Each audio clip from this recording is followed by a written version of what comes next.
Salut, c'est César, bienvenue sur la série sur la finance et aujourd'hui nous allons parler de 6 conseils pour établir un plan financier. L'établissement d'un plan financier est l'une des étapes essentielles et cruciales de la sécurité financière.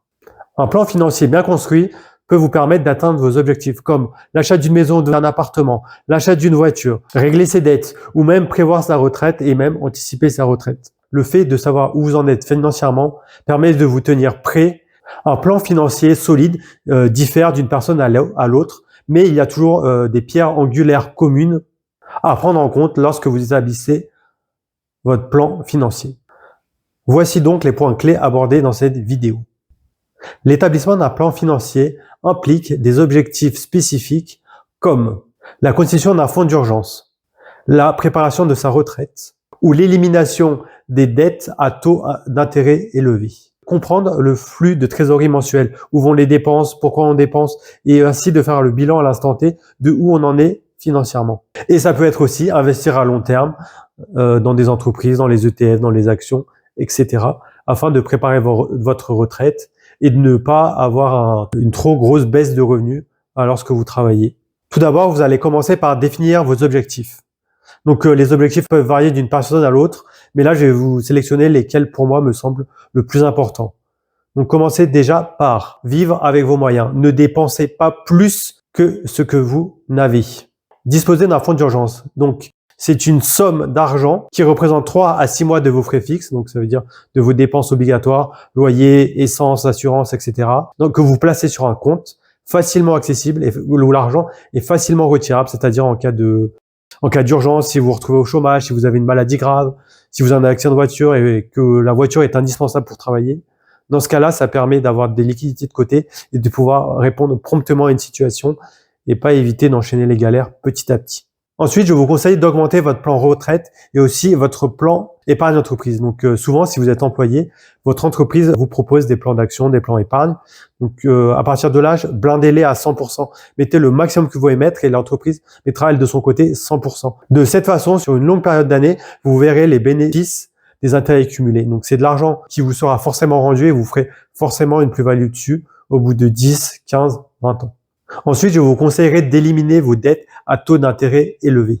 Je vous conseillerais également de rembourser son prêt étudiant si vous en avez de manière anticipée. Souvent, les banques proposent pour les prêts étudiants de pouvoir rembourser sans condition, autant de fois qu'on veut et sans frais de transaction, sans frais, etc. Donc, et du moins de rembourser en anticipé son prêt étudiant permet ainsi de diminuer les mensualités. C'est ce que les banquiers conseillent, toujours diminuer les mensualités. C'est-à-dire étaler les dépenses et réduire les mensualités. Comme ça, il y a moins d'impact au quotidien sur les prélèvements par rapport aux prêts étudiants.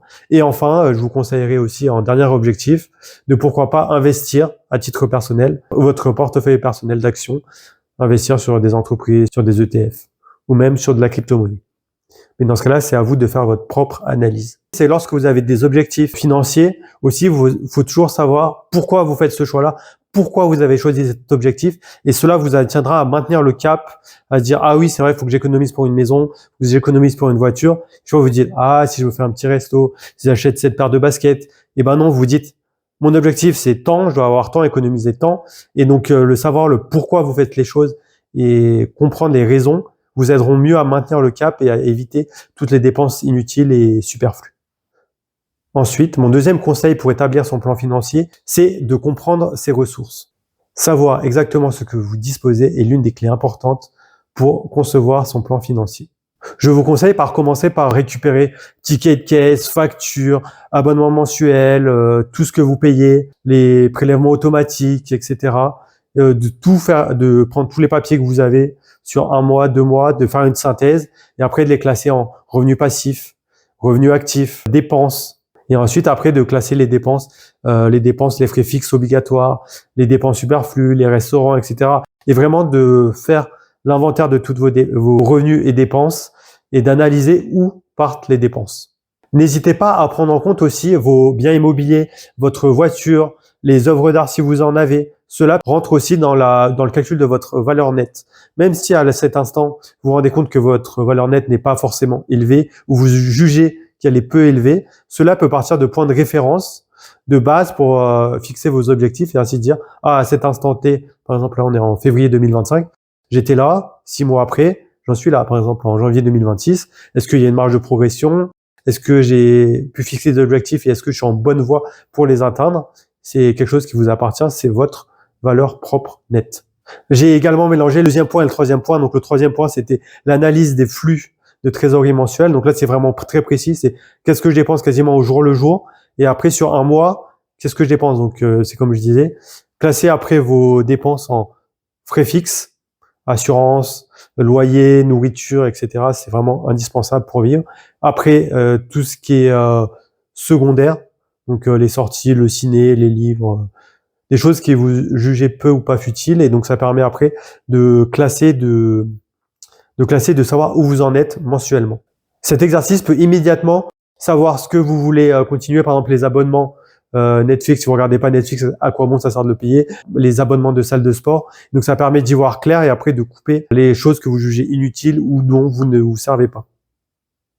Et ainsi réduire vos dépenses et ainsi gagner justement sur l'aspect financier et avoir plus de ressources. Soit pour mettre sur un compte épargne pour votre fonds d'urgence, soit pour investir, soit pour stocker pour un plus gros projet plus tard. En quatrième point aussi, c'est ce que j'appelle mettre à jour son budget. C'est-à-dire, fixez-vous un budget, soit au début, vous le faites sur un mois, puis vous voyez si vous y tenez, puis après sur 6 mois, et après sur un an. C'est-à-dire, vous prévoyez à l'avance vos dépenses. Donc, vous dites 50% de tout ce que je gagne en revenu, ça ira pour toutes les frais et les dépenses fixes obligatoires. Après, 30%, ça peut aller pour mes loisirs. 20% après, ça peut être soit pour de l'investissement pour de la retraite, soit pour de l'investissement du portefeuille personnel. Il faut savoir que les 50% sont toujours à prévoir. Quel que soit le reste, après, vous pouvez moduler. Faire 50, 40 et économiser et investir 5%. Enfin, après, vous voyez. Vous faites des tests. Par exemple, vous faites un mois 50, 30, 20. Le mois suivant, vous faites 50, 20, 30 ou etc. Vous voyez comment vous fixez vos objectifs. Et aussi, n'hésitez pas à avoir plusieurs comptes, c'est-à-dire un compte où vous percevez vos salaires et vos revenus, un compte pour l'investissement, l'épargne à long terme, dans ce cas-là où vous savez que c'est bloqué pendant 5, 6 ans. Ou alors, si vous avez des objectifs plus courts, comme partir en vacances, dans ce cas-là, c'est peut-être 2, 3 ans. Et essayez de séparer les budgets. Psychologiquement, c'est plus facile que si, par exemple, vous mettez tout dans votre livret A et vous avez des grosses sommes. Après, vous savez plus comment bien attribuer votre budget. Ça, c'est mon conseil.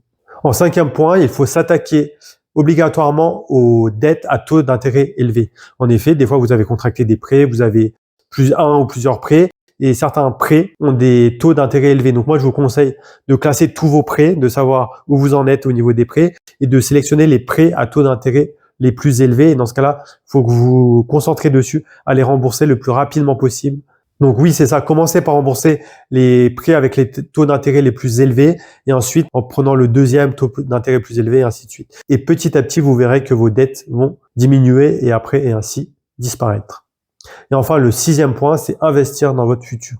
Une fois que vous avez mis en place un solide fonds d'urgence, que vous êtes débarrassé de toutes vos dettes, de tous vos prêts, vous pouvez vous concentrer sur les moyens de faire fructifier votre argent et d'accroître votre patrimoine au fil du temps. Donc dans ce cas-là, je vous recommande l'investissement, soit l'investissement immobilier, soit l'investissement boursier, soit l'investissement, j'ai pas d'autres idées, mais peut-être que vous, de l'autre côté, vous avez d'autres idées sur des types d'investissement. Vous pouvez déjà commencer le plan d'épargne entreprise.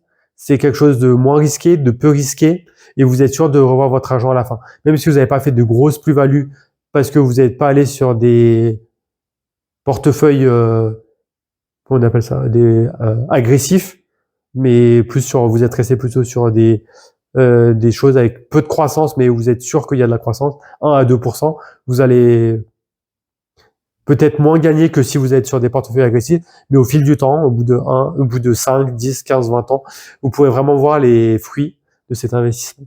Il y a aussi des inconvénients pour créer un plan financier, c'est que c'est time consuming, donc faut à chaque fois faire l'inventaire de nos dépenses, de nos revenus, etc.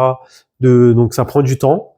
Ensuite, il faut s'y tenir. Donc ça, c'est une rigueur à avoir aussi. Et forcément aussi après tout ce qui est aussi investissement, comme on connaît pas l'avenir, on peut prévoir on peut être trop optimiste par rapport aux gains qu'on peut avoir. Voilà, c'était mes 6 conseils pour établir un plan financier. J'espère que ça vous a apporté de la plus-value. Et n'hésitez pas à me mettre en commentaire si vous avez des remarques, des interrogations, ou même si vous n'êtes pas d'accord.